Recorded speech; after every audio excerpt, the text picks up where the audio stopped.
DIY's Growing Roses. Welcome to our series on growing roses, the workshop designed to erase the ancient myth that the world's favorite flower is a finicky one in the garden. I'm Maureen Gilmer. On this show, we'll focus on America's favorite type of rose, the hybrid tea. Now, these typically long-stemmed, single-bud flowers are what most people in this country imagine when they think of roses. Hybrid teas are considered by some to be the very best of the modern-day roses, and for the most part, they're what you usually see at your favorite florist. Claire Martin is the Rosarian at the renowned Huntington Botanical Gardens in San Marino, California. Let's join him at the Huntington now to give us a little background on today's featured rose. Today we're going to talk about hybrid teas. Hybrid tea is probably the best known of all roses. When I was in the nursery business, you couldn't sell a floribunda, but everybody would run right to the hybrid teas. Hybrid teas are the quintessential florist rose. So you have one nice big flower on the end of a long stem. Look how long the stem is. You could cut the stem and it'd be, what, foot and a half. It is the most popular rose among American gardeners today. In this case, the shape starts out with being a very pointed bud and then opens up to, at about half open, it's when it's most beautiful. By full open, although they're pretty, they're not as beautiful as when they're just in the bud to half open.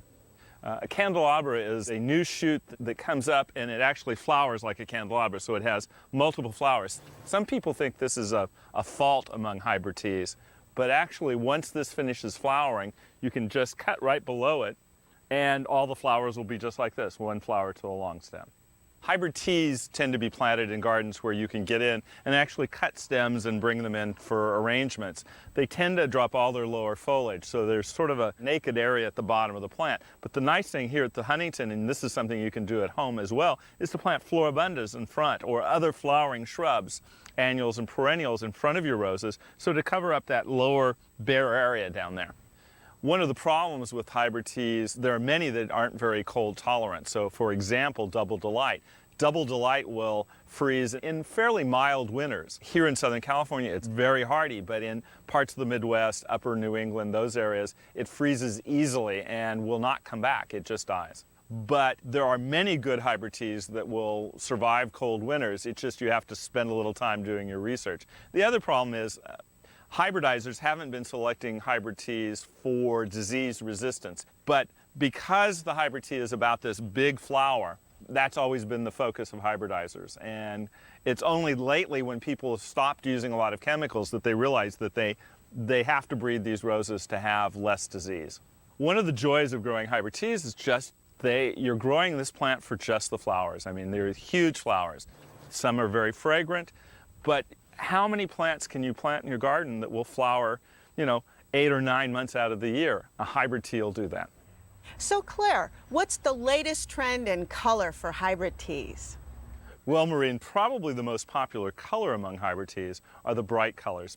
For a long time, everybody was planting pastel-colored gardens, and now they're going back to the bright shades, the bright oranges and yellows. Alexander is a great example. It's a big, modern hybrid tea with lots of color. Currently, you're finding a lot more striped roses on the market. Just think of things like Sentimental. It has a dark red with a creamy background, and sometimes it's almost all red with just a little bit of light color in the background striping.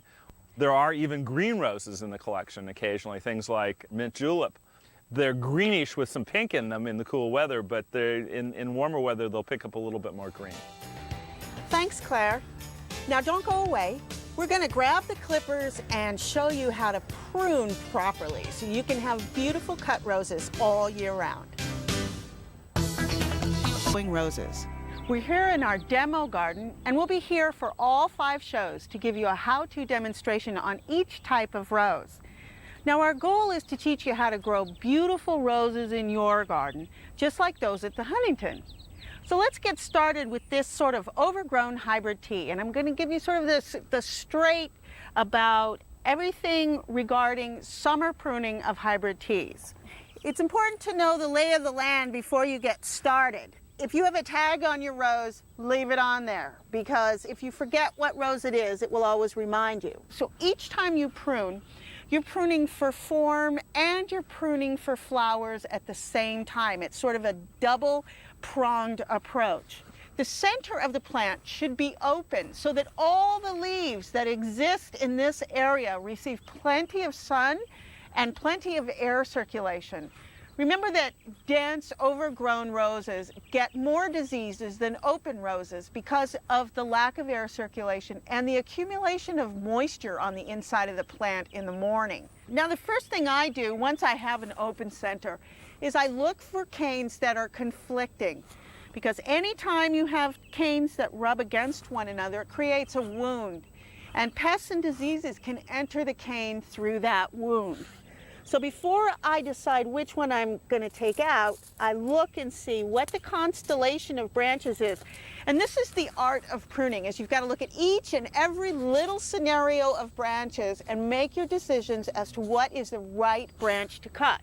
My philosophy is anything smaller than a pencil in diameter gets cut off the plant. Fortunately, they grow back, so if you don't get it right the first time, you'll learn. You learn a lot more from what you do wrong than what you do right, so don't be afraid.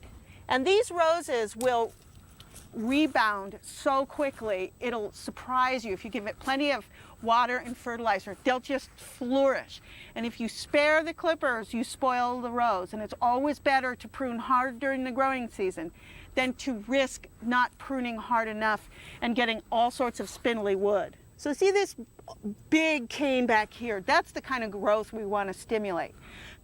Now see what we've got now is 1, 2, 3, 4 very solid canes. So these become what's known as the framework wood of the rose. So now we're looking at the top part of the plant. Now, if we want to keep the center of the rose open, then when we cut the top or the flowering wood of this rose, we want to cut to outward facing buds so that the growth pattern is always out, out, out. No growth to the center of the plant. Now, because I'm pruning to this bud here, I'm going to allow a certain amount of tip dieback. I know that it's going to die back a little bit. This is a good example here. This was cut some time ago. A lot of moisture was lost through the cut edge. And so what has happened is that the rose tissues from here on back did not have enough moisture to be able to survive. And this is called tip dieback. If you were to cut it at just above the bud, and try to make it too tight and too tidy looking, the loss of moisture and the dieback could be far enough that it would kill that bud. As a result, the rose would then send its new growth into the next bud down, which is this one. So it would come up like this, and then it would take a left turn like that, and it wouldn't work well with the form of our plant. So always, whenever you make flowering wood cuts, know what bud you're cutting to and what direction that bud is going to produce new growth. And be sure to allow, in a piece like this, a 1/4 inch at least for the dieback accommodation. So in this case, you trace the wood of this cane all the way back to its parent wood, which is this piece right here. Technically, the rule is prune to 3 buds, 1, 2, 3, from the parent wood. And don't do this. This is what everybody does. This is the numero uno mistake that everybody does. We've got this rose, it's faded, time to go. So they just can't stand it, so they'll just clip it right there. And that's like so bad. You just don't do that. So again, big cane, spent flowers, cut down low, outside facing bud, produce luxurious new growth with plenty of food and water. And that's exactly how you can get fabulous hybrid teas. Up next, we'll visit a private cutting garden and hear really useful tips. We'll also fix a problem that most gardens have, mildew. Stay tuned. Watterson has a great rose garden in Pasadena, California that's filled with hybrid teas. He's beautifully organized them in the French style, a perfect planting scheme for cutting roses. So explain the inspiration for your garden, Jim. There's 8 parterres. That's a separate planting bed. In this case, they're outlined by brick. This is all part of the original garden that was designed in 1927. So each parterre has a different color. This is apricot. This is orange and yellow. There's pink over there. There's white, multicolored, lavender, red, and crimson. So there is a method to the madness. There is a method. Each rose in different parterres is a different hybrid variety. So you have rose trees in the middle of each one of these parterres. Yes, exactly. And then we have this great group of them over here. And you know, most people don't realize that a hybrid tea can be a shrub or it can be a tree. A tree, yeah. Same variety. Exactly. Yeah, that's Double Delight. Isn't this just beautiful? Fabulous grower. But as you can see, even in the sunny part of the garden, I've got mildew. But if you want to see mildew, I've got a whole bed of mildew. Oh, good. Let's go look You want at to go look at it? Sure. Okay, I'll lead the way. Here's the bane of my existence. Mildew. Well, you know, it's no wonder because we have all these cypress and redwood trees down at this end of the garden. That's the south exposure. Mildew is a very, very common rose disease. And see, it causes the leaves to mottle and become disformed as well as discolored. And a lot of this white stuff here is actually spores. You know, it's interesting to note that this plant seems to be doing very well. This plant is really suffering, and then I see we've got one down now there got that's the opposite end of the spectrum. and it's thriving, and yet it's got the most shade of all Yes, of it them. does. I think it's a resistant variety. It's the variety of the roses. Do you remember which one this is? This is opening night. So we know that opening night is a good rose for conditions that are a little too shady for the rest of the varieties. You have more of these, this kind of variety. You can either spray, or change out some of these roses to more resistant varieties. Sounds like it's easier to spray, isn't it? Yes. So what have you been using? Oh, do you want me to show you? I do. Okay. So you've got the full range of things in here, and I see this is like the easiest one. So if you have a little garden and you have a little bit of mildew to deal with, you can use this fungicide. But for a garden this size, or at least half this size, then let's try, I see you got a pump sprayer here, which is like really cool. These are great products. And we have an ortho product that is a rose and shrub disease control. And I always put the product in first so that when you add the water, it mixes it all together. Sure. Okay. Now remember that we saw that the mildew exists on the back of the leaves as well as the front. So let's go over here and try this. Okay. See, I mean, I was looking at some of these and they're like just as white on the back. They are. If you get like right underneath and actually specifically hit them, and even spray the leaves that don't look like they have Because mildew. they're the next... Yeah, because they've got spores on them that haven't grown yet. Maureen, what's the alternative to this kind of spray? We can actually try an even bigger artillery than this. Whoa. We have a Gilmour sprayer, not Gilmour,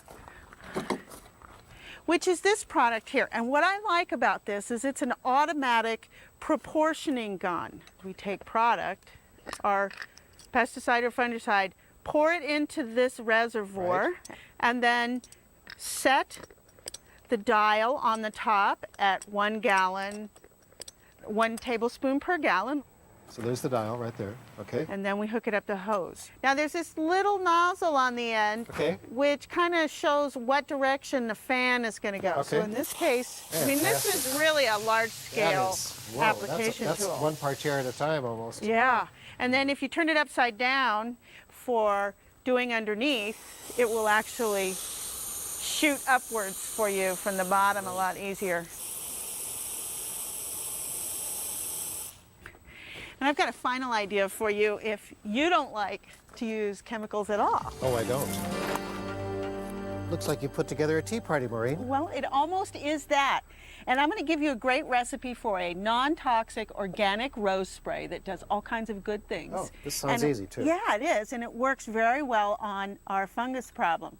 Now I have an ordinary coffee carafe, and we filled it with 1 quart of water and 10 chamomile tea bags. Okay, great. So we let it steep good and long so that it's nice and potent. And then I'm going to add to that 2 tablespoons of baking soda. and it will dissolve pretty quickly into this mix. And this is stuff that you would have in your kitchen. Most people have this, so you don't have to go out necessarily and buy a product if you do this. And then we're going to add 1 tablespoon of oil. Okay. And this helps it spread and stick better on the leaves. Oh, I can see it already starting Yeah. to And then we'll mix it up a little. mix it up and make sure it gets nice and dissolved. So we're going to pour this. So this is all ready to spray. You don't have to mix it with water or anything. It's just ready to go. If anyone would like this recipe, log on to DIYnet.com and we'll have it there. You can download it and have it for your very own. Thank you so much for letting us come into your garden today and look at your beautiful plants. Oh, it's been great fun. Don't go away. We've got some safety tips you'll want to know when using chemicals in your garden. Stay tuned. Now, we just showed you how to use chemicals in the garden to get rid of disease and prevent it from destroying your beautiful roses. Now, when using these toxic products, and we have quite a few here, even the less stringent ones, it's important to remember safety for you, your family, and don't forget your pets. The most important thing for you to remember when you're using any kind of sprays in the garden is that you want to look at the weather of the particular day that you're working. If there's any kind of breeze or wind, it's probably a good idea to wait for another day or another time of day when you have perfectly still air. Because what happens is, and I'll show you how this works, there's a problem with what we call drift. And drift is simply misted chemical material that travels outside the area in which you're spraying. And for that reason, it's really important that when you use one of these products to read all the instructions on the back, because they can tell you if, for example, this product may not be compatible with other kinds of plants. So for example, if that other plant is next to your rose and you're spraying this product, and if it drifts onto that plant, you could have a lot more damage than you expected. I advise you not to wear your ordinary gardening gloves, but wear something that does not allow any water to pass into it or through it. Now, my favorite gloves for applying any kind of chemical material are these little dish gloves. They go on pretty easy, and you have good tactile ability. They're inexpensive enough so that after I use them, I just take them off and throw them away, because I know that there's going to be residual chemical material on there. And if your dog gets them or your kid gets them, then that material is going to be in their world as well. So just plan to throw them away after you use them during your spray. Now, I've got 2 kinds of face masks. And this also relates to drift, but inevitably this stuff, when you're spraying a whole plant, you're spraying the back sides of the leaves, as we showed you in a previous segment, this stuff goes everywhere. I mean, it's inevitable. And so you want to make sure that you don't breathe any of it, particularly if you're using heavy chemical pesticides. Those are the major offenders. Now, these little masks are okay. You will smell it. I mean, you can smell the product through these, and it will get in around the edges, and some of it will pass right through this. So if you're using real heavy chemical pesticides, it's important to use a respirator. And even though a respirator will cost you a few bucks compared to these, it's really, really worthwhile if you're chemically sensitive or just want to stay away from chemicals in general. But my philosophy is always that if you can find a product that is the least toxic product, use that first, and then gradually move to the more toxic product over time. So those are my safety tips for working with pesticides and other chemicals in your garden. So that's it for today's workshop on growing roses. I'm Maureen Gilmer. Thanks for